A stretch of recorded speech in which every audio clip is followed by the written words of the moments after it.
everybody, and welcome to That Wrestling Show, the podcast where all pro wrestling matters. I am your host, Bill Yankovi, and this week on the show, going to review AEW Double or Nothing, talk about the amazing event that took place this past Sunday, plus going to talk about some wrestling news, and I'm going to give my thoughts on the latest Dark Side of the Ring episode. And let me just say, before I dive any further into this episode, if you had not seen the newest episode of Dark Side of the Ring, if you get uncomfortable easily, then you might want to skip the part of this episode when I talk about it. But of course, got to talk about the big news of the week, and that is WWE has come to terms on the release of 6 wrestlers. The 6 individuals that were released were Braun Strowman, Lana, Alistair Black, Ruby Riot, Buddy Murphy, and Santana Garrett. Now, of course, a lot of people were amazed at Braun Strowman getting released, Alistair Black getting released. I think those two were the most surprising of the two. But it feels like, in a way, with some of the 6, WWE kind of dropped the ball.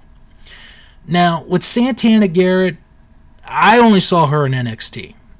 I read the other day that she was going to go to the main roster, and she... My mic just dropped. She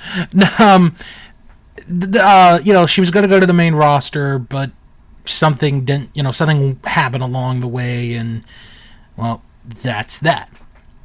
Now, Buddy Murphy is an interesting case because he had been, up until about the end of last year, had been in that high-profile story, or at least in, for Buddy Murphy's sake, high-profile story with the Mysterios and Ray's daughter, which ended up going nowhere. Ruby Riot, she was in the, she and Liv were a tag team, and now the tag team is no more. Ruby is gone. Lana, she was in a tag team, and she was on Raw this week, and now she's gone. Braun, I'm going to save Alistair Black for last, but with Braun, here's a guy who, not even a month ago, heck, not even 3 weeks ago, was in a high-profile match at a pay-per-view. He was in a WWE Championship match. And I'll get to in a minute the reason why these cuts were made, or at least what we've heard. But Alistair Black may be the one that is the most surprising because, and again, the key words are might be. With Alistair Black, he had just started these vignettes to do like a new updated version of Alistair Black, and looked like he was going to go into a feud with Big E. And now that's all gone. So, according to reports, the reason the 6 were released was because they had to make financial cuts. Alright, so here's the thing. With Alistair Black, they blew a tremendous opportunity with this guy. He should have been a huge star. I mean, when you have Paul Heyman and Bruce Pritchard backing you up on Raw, when Paul Heyman had the book, he was going to go places. He really was. He had, legit the total package. And then with Braun, I'm going to say this, and I don't want it to sound, like it's controversial or what I'm, But I'm going to make a legit argument for Braun here. He might have been the most misused big man in the history of professional wrestling. And that's saying something. Because here is a guy who is close to 7 feet tall, is close to 400 pounds, but he's muscle. He's muscle. And he had an interesting character that was being built up. And you start him off with the Wyatts, which makes total sense, because you got to start him somewhere. And then 2016 is when they do the draft, and Braun is drafted to Raw. So he goes on his own. And it's like, okay, well, what do you do with him? And it takes a little while. He's not a big hit right away, individually. But it does take him a while. And then eventually, once he finds his feet, once he finds the momentum, he becomes this attraction. And, the monster among men. What a line that is. What a catchphrase. The monster among men. And this guy, competed in strongman competitions, was in a bunch of main events, and it seemed for a while he was protected as far as, booking goes. And then last year, with COVID, he ends up last minute put into the Universal Championship match at WrestleMania against Goldberg, wins the Universal title, and has a run all the way to SummerSlam. But the thing with Braun, and I think this is what it will be remembered for, is there was a lot of inconsistency booking Braun. Because it was like, you have this run for, say, 6-8 weeks, then you stop for 2, then you give them like 2 or 3 weeks, then it's another stop, and you go back and forth and back and forth. And it's just like, what's even the point, of using him? What's the point? So, and believe me, I feel bad for all 6, but Braun is a guy that I just am like, he could have been so much better. So much better used. He really could. Just, it is what it is. So where do I think these 6 are going to go? Well, let's get the obvious one out of the way. I really would not be surprised if Lana ends up at AEW. I really would not be surprised. Ruby Riot. Well, Ruby Riot, oh gosh. Knockouts, at Impact, they've got a really good women's division. She'd be a very fresh face for the Knockouts division. Probably the same with Santana Garrett. Probably Impact would be the top place for both Ruby and Santana. I don't want to jump on the AEW bandwagon a lot and say, oh, they all have to go to AEW, because I don't think every one of them will go to AEW. I think Riot and Santana probably would be best fit for Impact Wrestling and the Knockouts division, because right now they've got a really good division there, and if you add one or both of them, you're going to make that division a lot stronger. Buddy Murphy, I could see him maybe going to Ring of Honor. He's about the right size, good competitor. He's been improving over the last several years. Ring of Honor maybe Major League Wrestling, could be a place for Buddy Murphy to go. Probably one of those two places. Alistair Black, in my mind, I'm thinking he's going to go to Japan. I'm just thinking he's going to go to Japan. But you never know.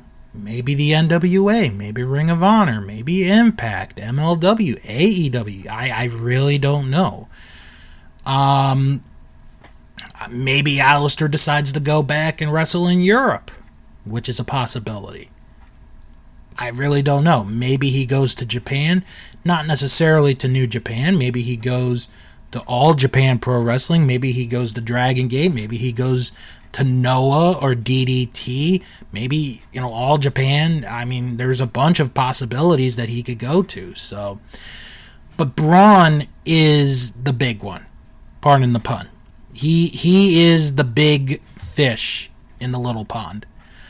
I read that Billy Corgan wants him in the NWA, which would be a very interesting fit. I could see Braun, in my mind, I could see Braun going to New Japan, and he could be that next great Gaijin giant that everybody fears. And the schedule would just be, the travel schedule would be absolutely perfect for him, because all he'd have to do just be on the road in Japan, 2-3 weeks, and he doesn't have to be used for every tour. He could take a tour off, come back to the US, and then maybe in a couple of months, use him again and then see what happens. But it will be very interesting to see where they go. And the 90-day clause, I believe, is the end of August, early September. So be very interesting to see where all 6 of those wrestlers do go. Well, we do have some well, let's talk about the news that I talked about at the end of last week's show, which, I know for me, I was like, wonder where this could go. And that is the WWE New Japan talks.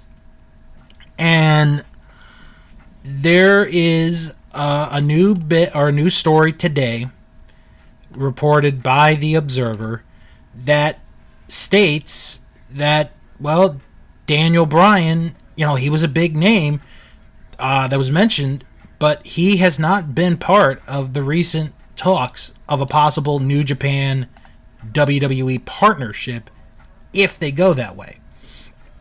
If New Japan and WWE have a working agreement, the thing is, WWE wants to be the only place for New Japan to work with. They don't want them to work with anybody else in the United States but WWE. So we'll wait and see how that goes. I don't think it's going to go anywhere. I really, really don't. Tour news. NXT is going to resume touring this July. They will be touring in Florida, so they're going to be in what is considered in Florida the Coconut Loop. It is small venues in central and northern Florida that seat up to about 400 people. So they're going to be going to Daytona Beach, Sebring, Cocoa, Sanford, Lakeland, and Largo. And obviously the main show will still be taped at Performance Center, Capitol Wrestling Center, whatever they called themselves. I really don't know. So NXT is going to be traveling again starting in July. Impact Wrestling has announced that they will be selling tickets for Slammiversary, which will be on July the 17th. It's going to be a limited number of fans, and this will be at Skyway Studios in Nashville, Tennessee. Tickets went on sale today, June the 4th, as a matter of fact. And they sent out a little press release. I'm going to read a little bit of it. Due to the limited number of tickets that will be available, all tickets will be part of Impact's new Super Premium VIP ticket plan. Try saying that 5 times fast. Every seat is on the arena floor, ringside, and comes with a bundle of perks that have never been offered in wrestling history. Those who purchase tickets will receive a commemorative ticket with lanyard. Yeah, because that's never been offered. Official Slammiversary t-shirt and mounted poster, a post-show commemorative photo ringside or on the entrance ramp with the actual official X Division title. A swatch of the official match-used Slammiversary canvas. Fans will have the chance to see the canvas be cut immediately after the pay-per-view. Impact-branded swag, complimentary water, soft drinks, chips, candy bars, and some Robert Irvine's Fit Crunch protein bars, courtesy of Robert Irvine and Gail Kim. Scott D'Amore, Executive Vice President of Impact Wrestling, said, "We have waited over a year to say these 3 words. Welcome back, fans. We know Slammiversary will be an amazing event with title defenses, jaw-dropping excitement, breathtaking moves, and now, fans." So, July 17th, Slammiversary will have fans. Probably a couple hundred would be my guess. But we'll have to see where it all goes. Finally, Chris Jericho, as of right now, is no longer under contract with New Japan Pro Wrestling. According to Dave Meltzer in the Observer newsletter, Chris Jericho's deal expired following his clash with Hiroshi Tanahashi at Night 2 of Wrestle Kingdom in January of 2020. However, it is just now being released, or the news is being released, that Jericho is no longer under AEW or under New Japan contract. However, he is open to a return. So just because he's no longer under contract does not necessarily mean that he's not going back to New Japan. It really would not surprise me if we do see him at some point back in New Japan Pro Wrestling. But, as they say, you never know. Alright, so this past Thursday, was the latest edition of Dark Side of the Ring. And this was about Grizzly Smith and his family. Jake the Snake Roberts, Sam Houston, Rockin' Robin. And I have watched every episode of Dark Side of the Ring up to this point. This might have been, and I could be wrong with what I'm about to say, this might have been the first time that they put up a disclaimer before the airing of an episode.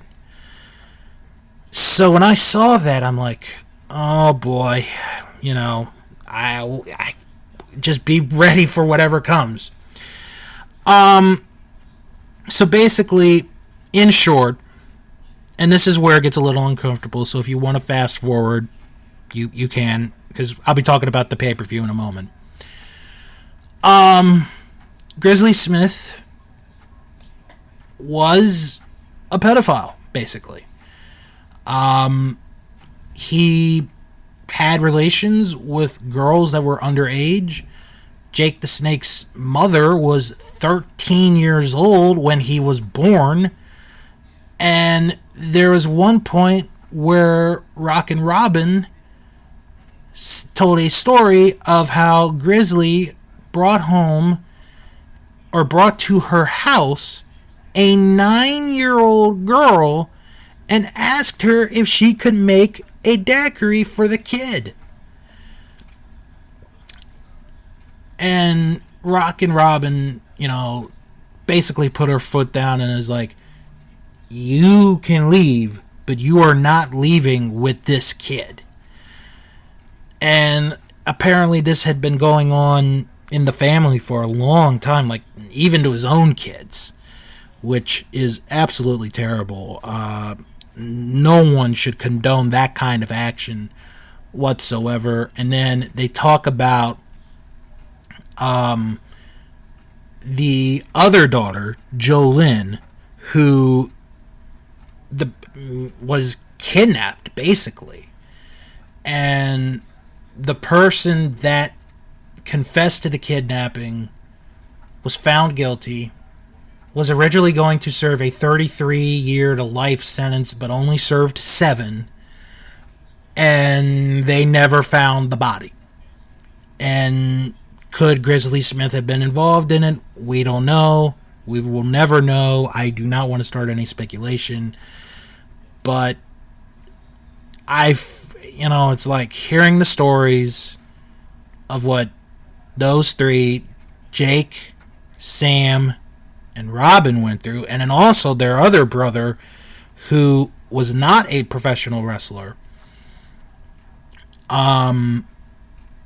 It's one of those where you just, at the end, you just wanted to give them a hug. You just wanted to give them a hug. And then, they talked about battling their addictions. Obviously, Jake's was the worst, I think. But he overcame that, was able to defeat his addiction. He's been sober for 10 years, which is a wonderful accomplishment. And obviously what Grizzly Smith did to them is something that obviously will scar them for the rest of their lives. But it's one of those things. I know it can be hard to open up to people to something like that, but it's one of those stories that you're glad they did open up, because there's now hope that more people can open up to sexual abuse of any kind, as a kid or an adult, because we do not need that kind of thing in our society. It should not be tolerated. It should not be accepted. But unfortunately, we never find out until it's too late. And it's just a shame. But it was a good episode. If you want to watch, just, to hear the stories. But, like I said, there's a lot of stuff there that if you feel uncomfortable, I probably would not suggest you watch it. That's my advice. One more thing, and then I'm going to get to the review. And it kind of goes back to the releases from WWE that I talked about earlier, and the potential rumor that Vince is going to sell WWE. I'm just going to say it like it is. Until somebody in WWE says Vince McMahon is selling the company, I'm not going to believe anybody. I am going to choose to not believe anybody. I know that NBC has been brought up as a potential. I've heard Disney, but in all honesty, I'm not going to believe it. I will not believe the story until somebody in WWE says Vince is selling the company. And then if that is said, once it is said, then I'll believe it. But until then, I'm just not gonna believe the stories and the rumors of Vince selling the company. I really, right now, don't believe that he would sell it. It would not be a good time to sell the company. The world, let's just say it like it is. The world right now is not in a position to where if a major company was sold, I don't think the environment is ready. I really don't think so.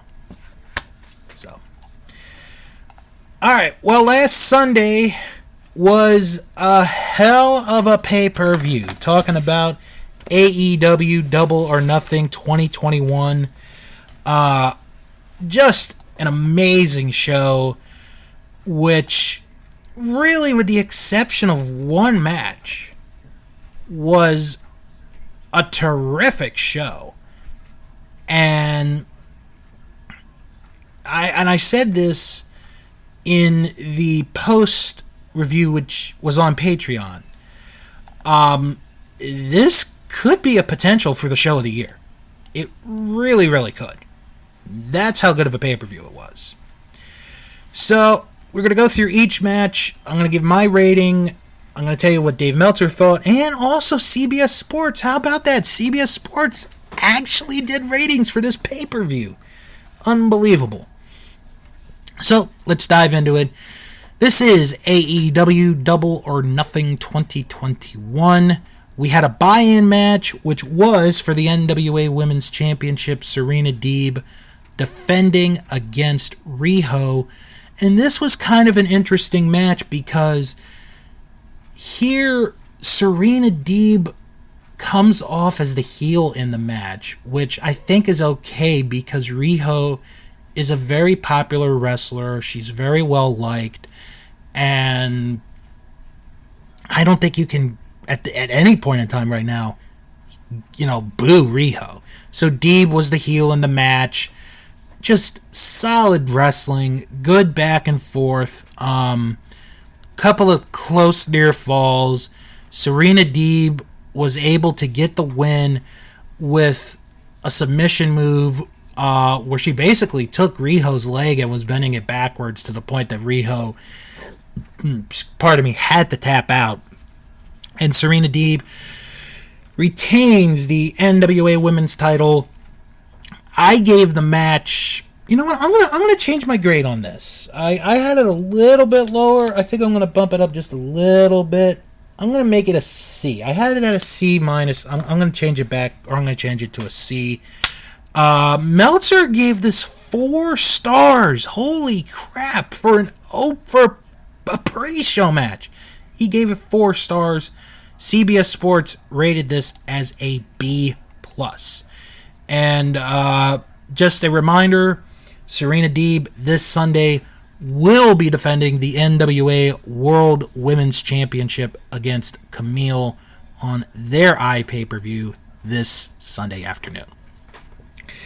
So now we go to the main pay-per-view, and we start off with Brian Cage against Adam Page.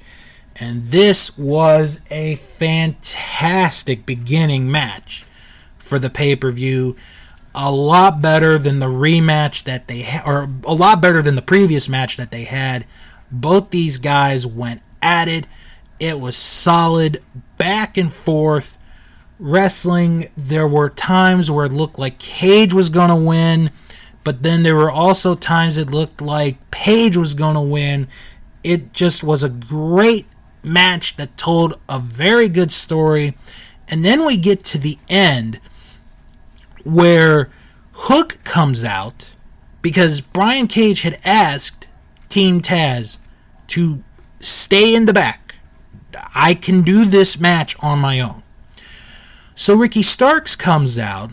Starks throws in the FTW title, and Cage is like, no, I'm going to do this. I'm going to win this match on my own, which ended up being a mistake because Adam Page hit the buckshot lariat. 1, 2, 3, Adam Page wins a fantastic opening match to the pay-per-view. I gave this a B. Meltzer gave it 4.5 stars. CBS Sports gave it a B+. After the match, there was dissension in the ranks of Team Taz, so we'll see where that goes. And then we have the AEW Tag Team titles as Jon Moxley and Eddie Kingston challenging the champions, the Young Bucks. Holy cow, what a match this was. If it was not for another match, in my mind, this was the match of the night. If it had not been for another match, which I will get to later. Right off the bat, they're fighting. Eddie Kingston does a dive through the ropes. And I don't remember the last time I saw Eddie Kingston do a dive, if he ever did a dive. And this is tremendous tag team wrestling. Tells a wonderful story. Because Kingston and Moxley have the control. And then Gallows and Anderson come out to distract them. So Kingston takes Gallows out. All of a sudden, Here comes Frankie Kazarian out of nowhere to go after Carl Anderson. Meanwhile, the Young Bucks grab a spray can of cooling spray, and it goes into Moxley's eye, and then they hit Moxley over the head with the can, which busts him wide open. And they could only get a 2 count. Then the Bucks are in control. Then Moxley's able to make a tag to Kingston. Kingston gets in, and the Bucks then have control again. And it's such good back and forth wrestling. It's like they can't put the guys down. They can't put Moxley and Kingston down. Then at one point, Kingston and Moxley do a doomsday device where Moxley has the pair of Nike Dior shoes, to hit one of the Young Bucks to only get a 2 count. Then you get to the end of the match. Moxley, who had been busted open, was bleeding a lot earlier. He takes so many knees, BTE triggers, that he just cannot hold on. 1, 2, 3, Young Bucks retain the tag team titles in a fantastic match. But like I said, if it had not been for another match, this would have been the match of the night. I gave this an A-. Meltzer gave it 4 3/4 stars. CBS Sports gave it an A. So now we go to the Casino Battle Royale. I'm not going to go through all of the participants. I'm not going to go through the order, but I'm going to point out a couple of things. The Joker entry ended up being Lio Rush, and that was a nice little surprise. I was okay with it. I've always respected Lio Rush as a competitor. I've always thought Lio Rush is a very good competitor. He just happens to have a bit of an ego. So it eventually comes down to Christian Cage, who was in the first group of 5, Matt Hardy, and Jungle Boy. So the fans are into this because it's like Jungle Boy's got a shot. So Matt Hardy tries to convince Christian, let's get rid of Jungle Boy. Let's get rid of him. Christian eliminates Matt Hardy. So now we're down to Christian Cage and Jungle Boy. And this is such a good back and forth series here, especially with the near eliminations. It's like, oh, Christian's going to go out. Oh, Jungle Boy's going to go out. Christian, Jungle Boy. And at one point, it looked like Christian was going to try for, a suplex on the apron, but Jungle Boy manages to get out. But then he runs around the ring post to save himself to land on another side of the ring. Christian gets back in the ring, and then he, sets up, looks like, could have been maybe a pile driver or something, but Jungle Boy lifts him up, gets him over the top and out. Jungle Boy wins the Casino Battle Royale in a big pop, maybe the biggest pop of the night. Jungle Boy wins the Casino Battle Royale. I gave this a B. Meltzer gave it 3 1/4 stars. CBS Sports gave it a C. Now, one thing I do want to mention before going along here on the review. During the show, during this pay-per-view, they had initially said that the Jungle Boy Omega match would be happening next Friday night, June the 11th. Tony Khan announced on Busted Open Radio that match has now been moved back to June the 26th. No reason for the change was announced. You know what? I'm fine with that because it's still going to be a hell of a match between Kenny Omega and Jungle Boy. I don't care if they did it next week, if they did it in 2 weeks, or in 3 weeks. That match is going to be an amazing match. Then we hit the low light of the pay-per-view. This is the lowest part of the pay-per-view. It is Anthony Ogogo against Cody Rhodes. This just did not click with me. This match did not click. It's not Ogogo's fault. I can't really blame anybody. This match just didn't click for me. It really didn't. Cody Rhodes got the win with a gory bomb. I gave it a C minus. This was my least favorite match of the pay-per-view. Meltzer gave it 2.25 stars. CBS Sports gave it a C. Then we go to the TNT Championship. Lance Archer challenging Miro. Jake Roberts is not at ringside for the match because the day before Roberts had been hit with a cheap shot by Miro. So Archer kind of goes it alone. Archer does a dive to start the match. And it's basically the two of them fighting. It's really all it is. Not taking anything away from the match. I thought it was a good match. It was a little bit better than I expected the match to be, but it was good. And then we get to the end where Jake Roberts comes out and he has the bag, and your thought is, oh, he's got a snake, but Miro stops him, throws the sack. There was no snake in there, folks. So please don't contact AEW if you're thinking that a snake was hurt, because it really wasn't. Miro ends up getting the win when he puts on the game over on the Lance Archer, but does it in a different way. So Miro retains the TNT title. I gave this match a C. Meltzer gave it 3.25 stars. CBS Sports gave it a B. Then we go to the AEW Women's title match. Britt Baker challenging Hakarushita. The match has a little bit of a slow start to this match, but it picks up as it goes along, and it becomes a really, really good match. And there is one point, and I can pinpoint this moment exactly, where they had the fans.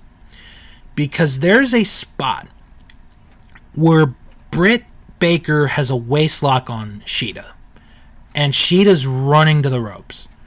Sheeta ducks, and Rebel, who, thinking with the crutch she's going to hit Sheeta, hits Baker.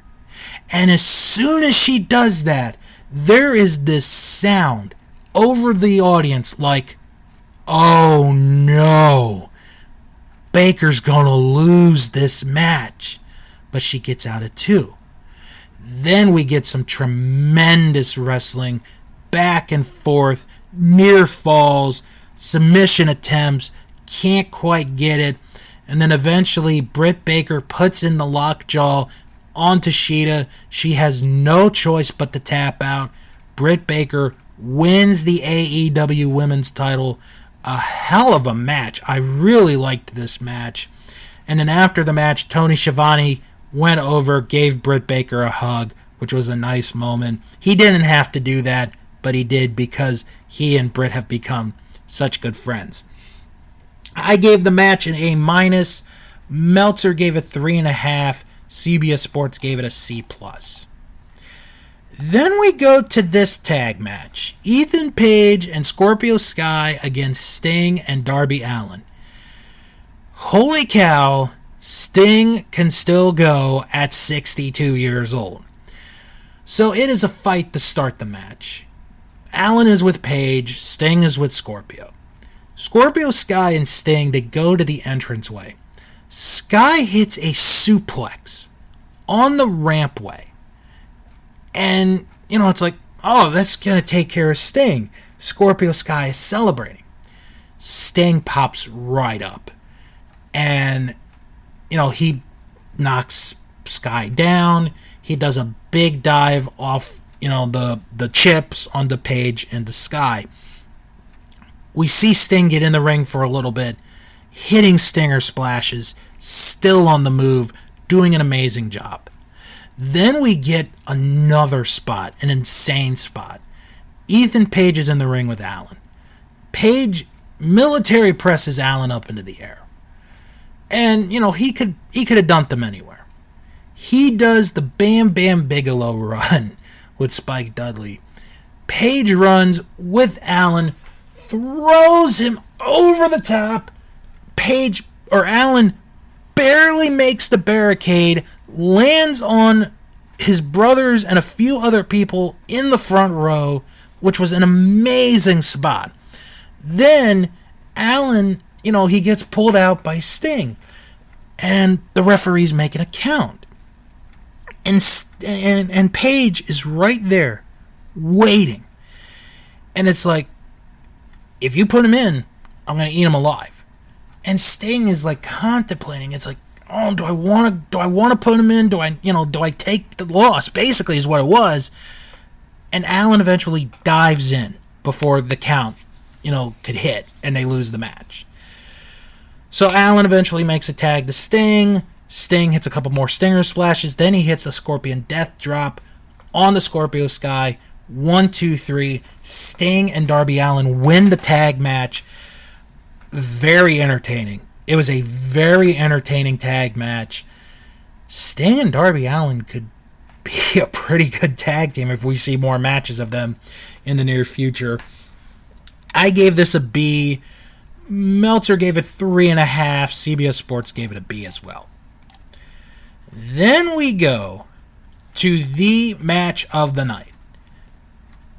3-way dance for the AEW World Title. Pac and Orange Cassidy challenging Kenny Omega. This match has just about everything you could think of. Comedy, action, drama, intensity. It just has everything there. It is so good. It is crammed into one match that lasts almost a half hour. I want to talk about the ending, though, because the ending is so damn good. So, Pac has a pin. He's gonna pin, I want to say it was Orange. He's gonna win the title. Well, here comes the count. 1, 2. The referee gets pulled out. Don Callis pulls the referee out. And there's an argument between the referee and Don. So the referee gets back in. Now, Pac has another opportunity. He's got a pin. 1, 2. Omega knocks the referee out. It's a triple threat match. It's a 3-way match. There's no disqualifications. So the referee is out. Orange is out. Pac is tired at this point. Omega then asks Don to get him a belt. So he grabs the TNA World title. Hits Pac. Then he asks to give him the AAA title. Hits him again. Then he asks for a third belt. Hits Pac again. And he asks for the fourth belt. Hits Pac again. Pac is hit 4 times with titles. It knocks him out of the match. But then, here comes Orange Cassidy. Hits the orange punch onto Omega. It knocks him out. Pac is out. Orange can win the match. Here comes Aubrey Edwards running into the ring. She goes for the pin. 1, 2. And as the hand is about to come down, Omega reverses it into a crucifix pin. 1, 2, 3. Omega wins, retains the AEW World title. He barely escapes by the skin of his teeth. A tremendous match which had an amazing ending. And I want to take back something I said last week. That if Orange Cassidy got pinned in that match, it would ruin, his push. Or at least I thought it would. The way he loses is so damn good. Because Orange had him. Orange had Omega beat. Had him beat. If that referee had been there 1 second earlier, we might have a new champion. Loved the match. I gave this an A+. This is my match of the night. Meltzer gave it 4.5 stars. CBS Sports gave it an A. Now, we go to the main event. We are at the main event. It is Stadium Stampede 2. The Pinnacle and the Inner Circle. Stipulation, if the Inner Circle loses, they must disband. So, MJF comes into the football stadium in a limo. He's the only one. Here comes the Inner Circle. They're coming down, off the stadium scoreboard, propelling down, making a grand entrance. Well, they chase MJF into the limo when the other members of the Pinnacle come riding in on the back of a pickup truck. And Tully is in the pickup truck, and he's dressed to fight. He's dressed for a bunkhouse battle royal, kind of. So, everybody breaks off. MJF and Jericho are a pair. Hager and Wardlow are a pair. Spears and Guevara are a pair. FTR and Santana and Ortiz are a pair. While I'm not going to get to every spot, I'm going to get to a few of them. Jericho and MJF, they end up fighting into the office of the head coach of the Jacksonville Jaguars, Urban Meyer, and one of his coordinators, Charlie Strong. Jericho grabs a laptop, hits MJF with the laptop, and Jericho is then given footballs, and he throws 4 footballs right to MJF's face before he dumps him out of the room through a table. And after Jericho leaves, you get this camera shot, and here's Urban Meyer, and all he does is just, holy shit. It's the nicest holy shit I've ever heard. It's not, it's not a big, loud, holy shit. It's just, holy shit. Kind of a weird thing, but I found it kind of cool. Hager and Wardlow, they're fighting in the food area. I'm just going to say that because I don't think they really got into the kitchen.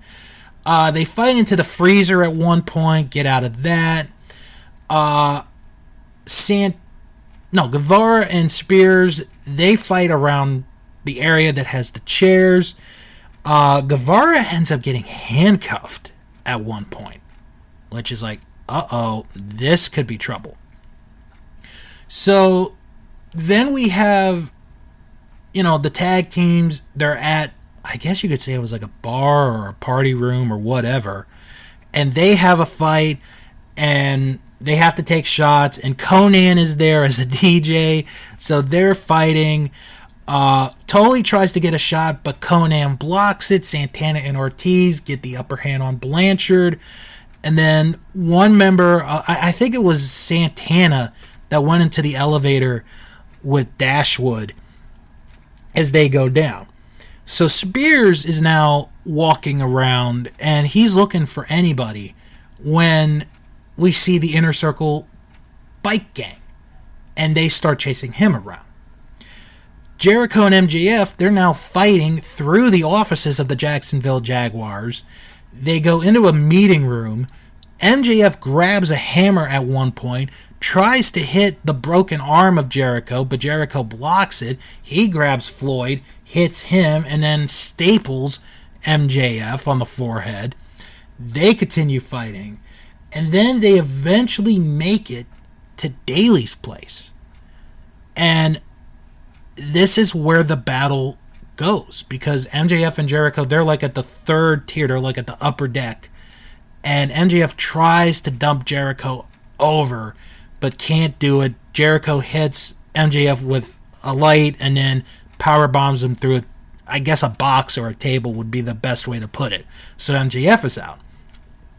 So after Spears runs free of the bike gang, here's Sammy Guevara on the golf cart, and he chases Spears with the golf cart, and they manage to make it to the ring.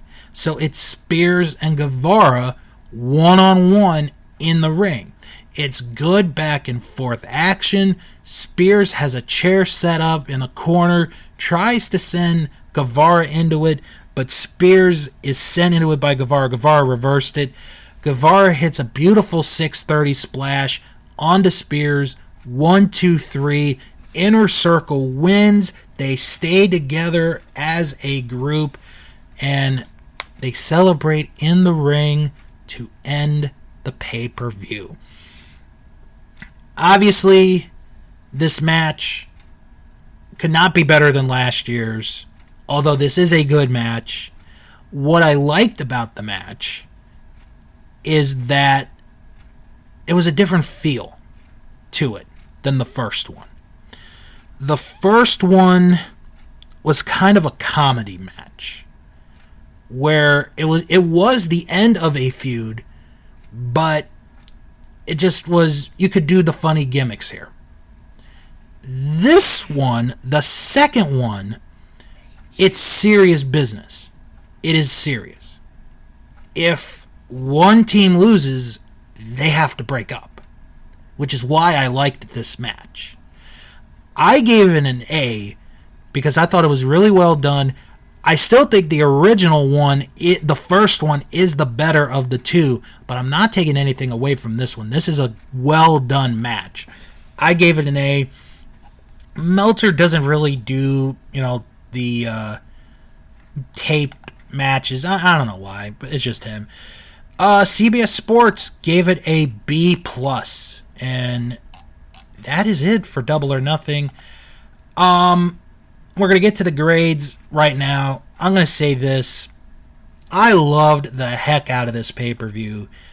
A tremendous pay-per-view, really from beginning to end. Even with the one bad match, I'm giving this an A. This might be the pay-per-view of the year. This might be the show of the year. That's how good it is. Now, as far as our Facebook group, what was their favorite match of Double or Nothing? Well, we had a tie, and I'm going to break that tie in a minute. The tie is Moxley and Kingston against the Young Bucks in the three-way dance for the AEW World title. There were a couple other matches that did get a vote. I do want to mention them. Brian Cage and Adam Page, Britt Baker and Hakarushita, and the Stadium Stampede. I have to go with the three-way match. That match was unbelievable. It was an incredible match. Maybe the best three-way match of the year. And I thought the one at WrestleMania was really good. This one was just fan-freaking-tastic. Incredible. One more note I want to mention, and then I'm going to wrap up the show for this week. During the pay-per-view, it was announced that AEW has a new analyst for their new show Rampage, and a new coach, and it is the world's strongest man, Mark Henry. What a surprise. I never thought Mark Henry would ever leave WWE. That's probably the same thought everybody had. But, yeah, Mark Henry's in AEW. Not only is he going to be a coach, he's also going to be a commentator for the Friday night show. So, congrats to Mark Henry. Good luck to Mark. I wish him the best. I really think he's going to do a really good job. Well, that's going to do it for the show for this week, so let's get into the plugs. If you have any questions or comments, send an email, wrestlingman@thatwrestlingshow.com.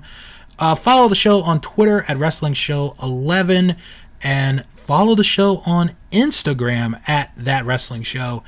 And check out our Facebook page, our Facebook group page, That Wrestling Show fan group. You type that in the search bar and you are right there. Add yourself. Please add yourself. We'd love to have you. And if you can't find it, it's okay. I put the link in the description of each and every episode. And if you like what you heard here and you want just a little bit more, check out our Patreon page, patreon.com/That Wrestling Show. There is a new episode of That Wrestling Show After Dark up with myself and Fro.